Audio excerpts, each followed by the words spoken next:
Kitos means thank you in Finnish, and that's what you need to say when your opponent finishes your word for you.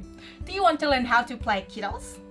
In this video, we're going to take you through the full rules for this game, and if you stay tuned till the end, you can pick up some tips along the way. Coming up.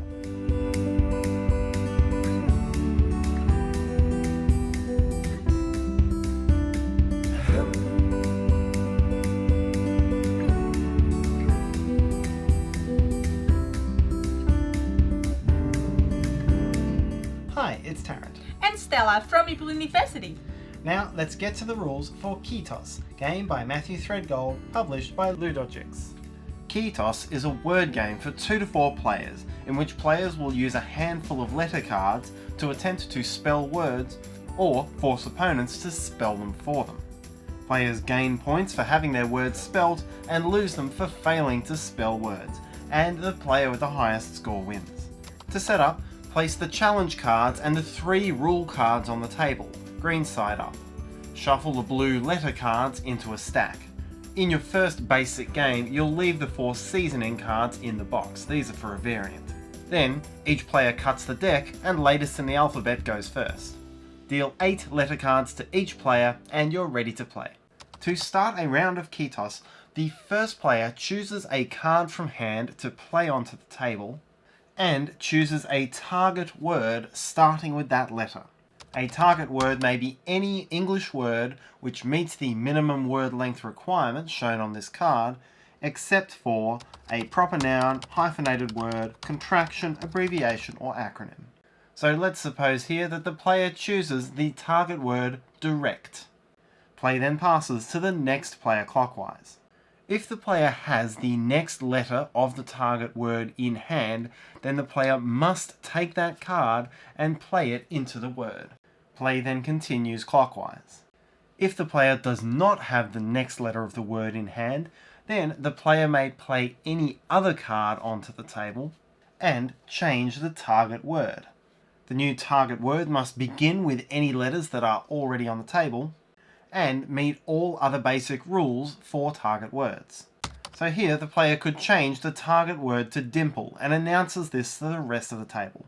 The original target word of direct is no longer a part of this round. Also be aware that when changing the target word, the word cannot already be complete. So if the 4th player had no P, that player could place an E onto the table, but could not change the target word to dime. A longer word like dimes or dimension would have to be used.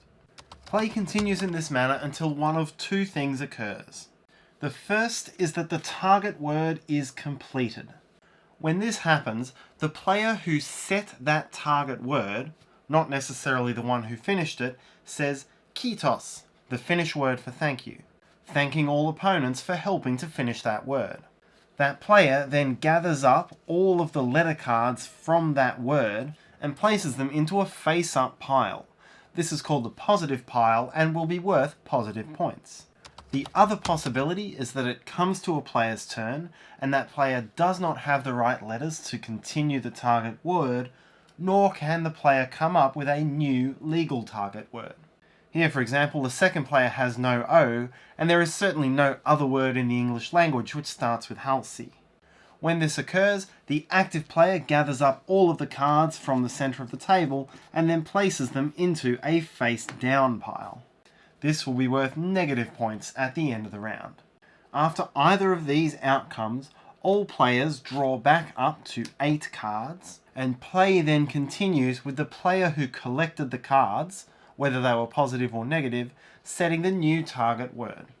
The exception to this is in the 4-player game, where if a player takes exactly 4 cards into the negative pile, that player may choose to take a 5th random card from the top of the draw deck to force the player on the right to take the first action. This gives that player the option to break a cycle of 4s.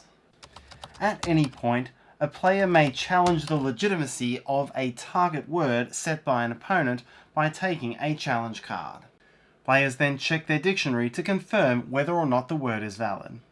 If the word is not valid, then the player who set that word takes the challenge card into their negative pile. The player then sets a different target word and may retrieve the offending letter and play a new one in order to try to set it.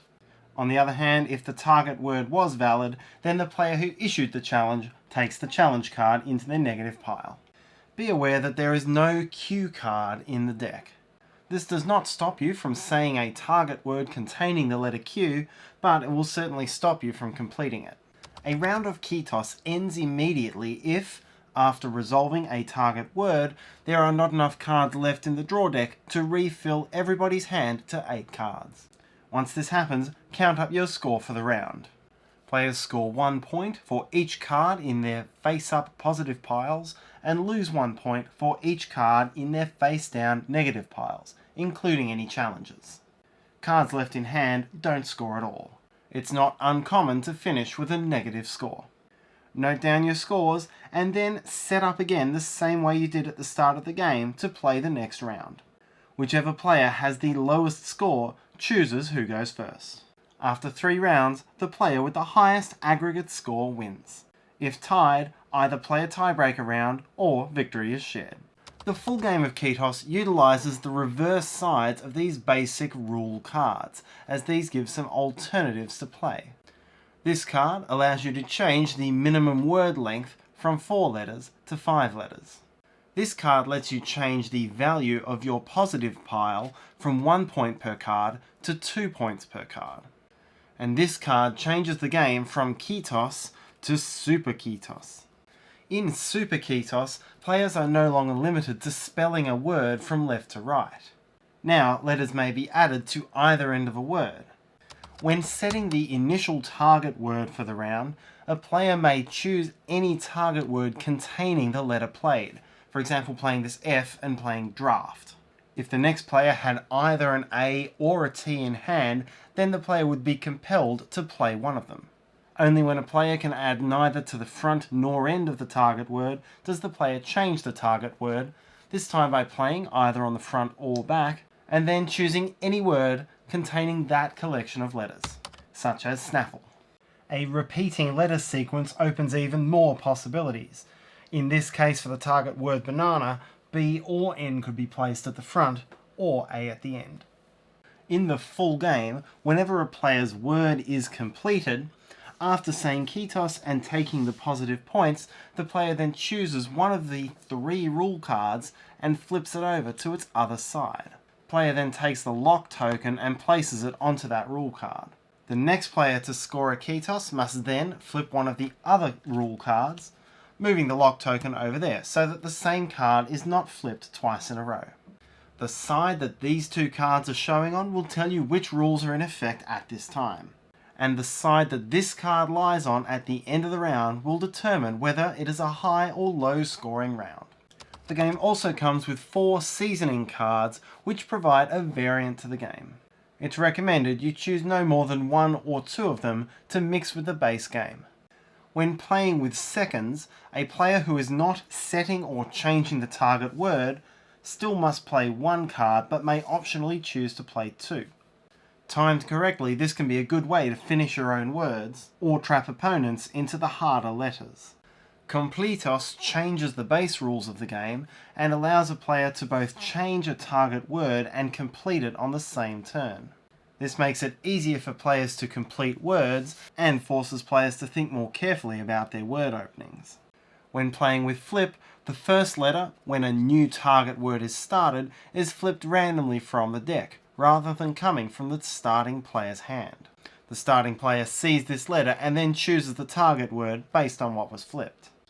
And when playing with squeeze in, when a player is changing the target word, the player may slide the new letter in between existing letters without rearranging.